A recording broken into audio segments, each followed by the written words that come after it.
this video, we'll be going through my review for Bahia luxury Ambar. Don't mind the helicopters that have been going around all morning. It literally stormed twice. I don't know what happened and it's in the weather advisory, but let's get into it. I have divided my review into 10 sections. The first one is transportation time.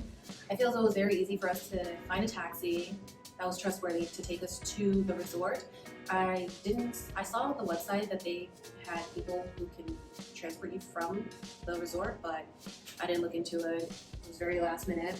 So there was that. I think it took like 20 minutes to get here. Don't quote me on that.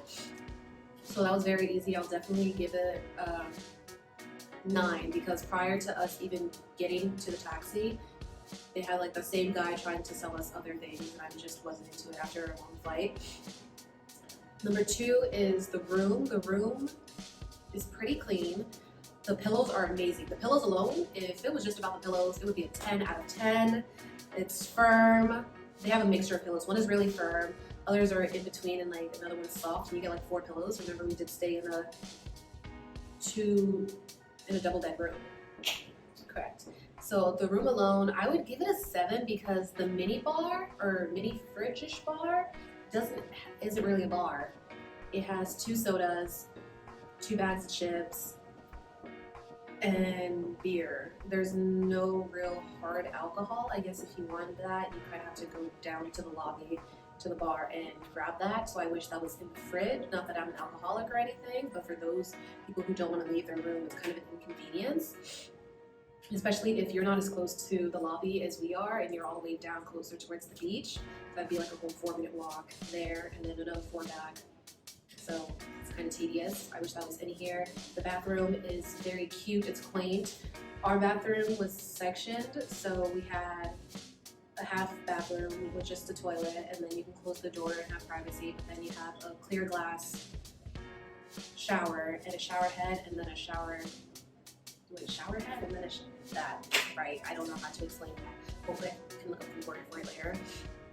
So overall the room, yes, I'll give it a 7. The TV in the room, however, it doesn't come with a manual that lets us know what channels you can watch. So you literally just have to spend time clicking through it. Some are English, some are French, some are Spanish. I think it's Portuguese. You just have to keep clicking and hope you find the one that you like.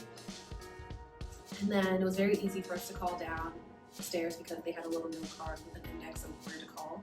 So I think that's why I give such a high rating of 7 out of 10.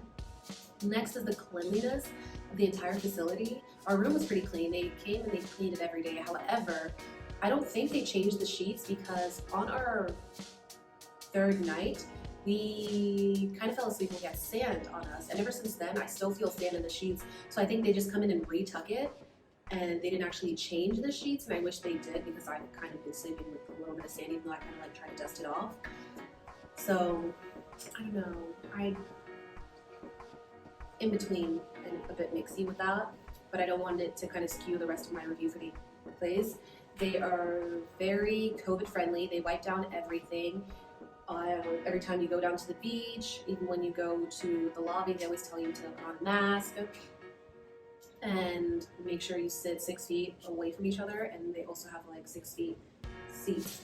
So just in case you don't know what 6 feet looks like, they already did that for you. They wipe down all the surfaces and counters. So for cleanliness of the entire place, since they have round-the-clock staff, it would be, I would give it an 8, an 8.5 on a good day. I would have given it a 9 if it wasn't for the sand in the bedroom, in the sheets, so that's it. The tranquility is number 4. It is a very serene, tranquil environment. You really feel like you're away from everybody. I feel like I'm listening to elevator music 24/7. That's how calm it is. So if you're looking for a place to get away with no loud music or loud neighbors, this would definitely be the place. There was an occasion where I think someone downstairs was like really loud, but probably because they had a lot of drinks, so I won't go into that. Everybody makes mistakes. Everybody has those days. So I will definitely give it a 10. No, I'll give it a 9.5. I would give it a 10 if it wasn't for those people downstairs. So there's that. The food here, I am well traveled. I like to eat foods from different cultures, and I don't know. I'm very iffy because I think I have to do it in two categories. One for the restaurants that you have to book a reservation to go to, and another for just the buffets. I would say the buffet that opens up at noon, that buffet I would give it an 8. I would give it an 8 because some food is bland. Like I ordered I went and I got pesto pasta and also fettuccine pasta, and I literally did not taste the pesto or the fettuccine. So I don't know if they purposely do that to make sure it's not overpowering some people's palates, but I expected a bit more from a luxury resort. The buffet that opens up at 8 o'clock in the morning until 11:30, that I would give a 5. It's either a hit or a miss. There's no in between with the dishes. I expected more. Some food was pretty good. The fried chicken was pretty good. They had a Dominican night, and the Dominican food was not as fragrant and flavorful. Flavorful, that's the word. It was not as flavorful as the Dominican food that I literally eat at the bodega or in New York City at all. So I expected so much more, especially since I am in DR. And I don't know why they felt the need to dim down their seasoning and palettes to kind of adjust to the other people around, but I feel as though if you go to a different country, you should expect to eat the food from that culture. Like, why would they? It's very Americanized, that's what I would say. They literally made it for Americans and not really for much people of color who like sazon and goya and all that extra seasoning in the food. So I feel as though if we really wanted to eat authentic Dominican food, we really had to leave the resort, and I don't like that. So I would give the buffet, the buffet that opens up early in the morning, 5 out of 10, in my humble opinion. That's just it. The other completely separate portion of the restaurants, they have pretty good restaurants that you need a reservation to get into, and if you don't have a reservation, I guess you're not eating there, you're going to eat at the buffet. So, which is kind of inconsiderate for some people, because the day that we got here, we wanted to eat at one of those restaurants, and we couldn't because they said we didn't have a reservation, and that the reservations close at 3 p.m., and if you don't make a reservation by 3 p.m., you can't eat at one of those restaurants. And since we had landed at 3:30, checked in by 4:15, we were already out of the running, and I don't think that's fair. So there's that. But the restaurants, the Indian food place was the best, then it was the Greek, and then the Italian place. That's how I would rate them. But I would definitely give them the Indian food restaurant, the Indian restaurant, a 9 out of 10. 8.5 for the Greek, and 8 for the Italian food. Actually, make that a 7 because their tiramisu, I have tasted tiramisu in Italy in different Italian restaurants all over New York, and I don't know what that was. It literally felt like a lot of cream, not enough, it just was not it. So I felt like I was eating diabetes, basically. That's basically it for the food. The scenery it's amazing. It's picture perfect. You can literally take an Instagram worthy picture at any part of the resort, and that's what I love about it. So for the scenery, I'll definitely give it an 8 for everything, a strong 8. Love it, especially since the entire time that we were here, except for this morning, it did not rain. It was perfect weather, not too hot, not too cold, and this is what they call their winter. Like, I wouldn't mind living here. Next, we have pool. So we learned our lesson the hard way. The pool opens up at 10 o'clock. The pool and the bar that's associated with the pool open up at 10 o'clock, and they close at 6, which I find a bit early since the sun doesn't set until, I think, 7:50. So I feel as though the pool is open from sunrise till sunset, but I don't work here, I don't make the rules. So because of that, that factors into my tally, whether it takes off 1 point or up to 9. There's a bar associated. There's a walk-up bar, swim-up bar that you can swim up to and get drinks. And of course, you have to have a mask anytime you're talking to any of the staff. So I would definitely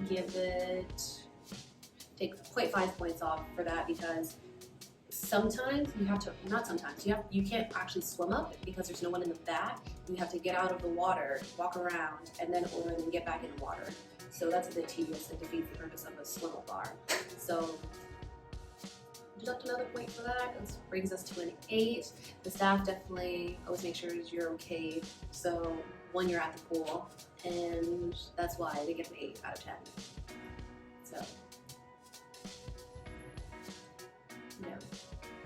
Next up is the beach. The beach is literally 100 feet away from the pool. You can literally grab a seat any time of the day, especially given the fact that not a lot of people are on the resort right now due to COVID. So if you want to see closer towards the ocean, you definitely have to come a bit early and leave your stuff, then come back hours later. Your stuff will be there. Actually, let me not guarantee that, because when I left my stuff here and came back, it was still there. And then there's not really much of space between, or enough space between the chairs and the beach. I feel as though the first row of chairs that are closest to the ocean are literally 10 steps away. So I feel as though it needed to be a little bit more room, in my humble opinion. And because of that, I give it an 8. Next up, we have the staff and their services. The staff here is immaculate. They are 10 out of 10, round the clock, always asking you if you're okay, checking on you. Even when you don't think you need something, they're like, are you sure? This, that, and the third. Like, they go above and beyond, and I do not think they are paid enough, okay? Because I talked to one of the staff members, and he said that they actually have to live here for about 11 days, like not on the property, but adjacent to the property. They live here for 11 days because they work 11 days straight, and they send them home for 4 days. And in my humble opinion, working 11 days straight, it would drive me insane, considering the fact that I work at City MD, and just working 3-4 days in a row, I would go crazy. So, and that's for 12-hour shifts, and these people also work 12-hour shifts. So 12-hour shifts, 11 days, I definitely need to talk to the manager, the CEO, the COO. I will definitely be writing a letter about that, because that is, wow, that's insane. But they are definitely well-staffed in every single sector of the facility. So you can always find, you don't even have to look far. You just turn your head left, right, or to the back, and you will always find somebody there willing and ready to help you at any given time. And because of that, that's why they definitely get a 10 out of 10 for me. The activities is the last portion. The activities, I feel like we could have done more. They have some activities, they don't really vocalize it as much as they should, because I feel as though it's like a don't ask, don't tell policy. But there's a board that you see that I'll definitely post a picture here where you can see what activities they do, but some of them I feel are a bit too early and they don't last as long, because some people don't wake up that early. And they had bingo night, we're supposed to have karaoke night, but the machine didn't work. I guess that was the only activity for that night. They had bingo night at least 3 or 4 times a week. And then karaoke, they show a movie or kind of like funny clips, and that's it. And I feel as though they could have done more. I feel like they should have had Pictionary, charades, offering dance lessons. Like, people can learn how to salsa, bachata, anything, or like a drawing contest. These are all COVID friendly. And they did offer Spanish lessons. And I feel like they should have had more people doing Spanish lessons, because how do you, okay, again, in my humble opinion, if you come to a country that you do not know their language, I would assume you learn the basics, but some people come here and don't even know what hola is, which is crazy. So I would say, prior to ever going to any country, please learn at least a handful of phrases that will help you get to some places, tell them what you need. But that's my overall review of the place. So given the tally mark of those 10 categories, I would give it this score. So that's my review of the Bahia Principe. And let me know in the comments below if I missed anything, or if you want me to clarify another situation. I definitely will respond, or try my best to respond. Thanks for tuning in. Make sure you like, comment, and subscribe.